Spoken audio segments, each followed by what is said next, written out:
बादशाह अकबर को शिकार करना बहुत पसंद था। एक बार की बात है, बादशाह अकबर अपने सैनिकों के साथ शिकार पर निकले।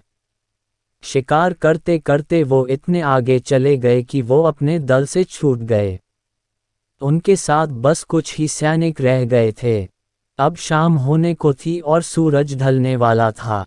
साथ ही अकबर और उनके साथ के सैनिकों को भूख भी सताने लगी थी।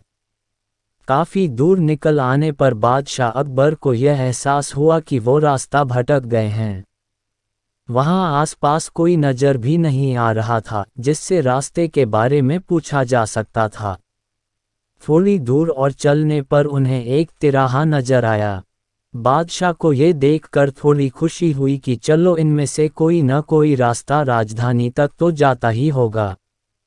लेकिन सभी इसी उलझन में थे कि किस रास्ते पर चला जाए। तभी सैनिकों की नज़र सड़क किनारे खड़े एक छोटे से लड़के पर पड़ी। वह लड़का बड़ी हैरानी से महाराज के घोड़े और सैनिकों के हथियारों को देख रहा था।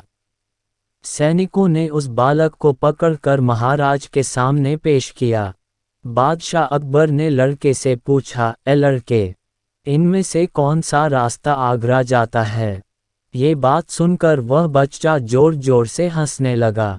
ये देखकर राजा को बहुत गुस्सा आया, लेकिन उन्होंने शांत भाव से उससे उसकी हंसी का कारण पूछा। लड़के ने जवाब दिया, ये रास्ता चल नहीं सकता है, तो यह आगरा कैसे जाएगा? आगरा पहुंचने के लिए तो आपको खुद चलना पड़ेगा। महाराज उस लड़के की सूझबूझ को देखकर चकित रह गए। उन्होंने प्रसन्न होकर उस बच्चे का नाम पूछा। लड़के ने जवाब में अपना नाम महेश दास बताया। महाराज ने उसे इनाम में सोने की अंगूठी दी और दरबार में आने का न्योता दिया।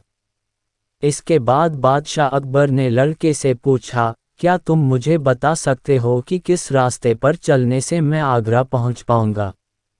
लड़के ने बड़ी ही शालीनता से सही रास्ता बताया और महाराज अपने सैनिकों के साथ आगरा की ओर चल पड़े। यही लड़का बड़ा होकर बीरबल के नाम से प्रसिद्ध हुआ और बादशाह अकबर के नवरत्नों में से एक कहलाया।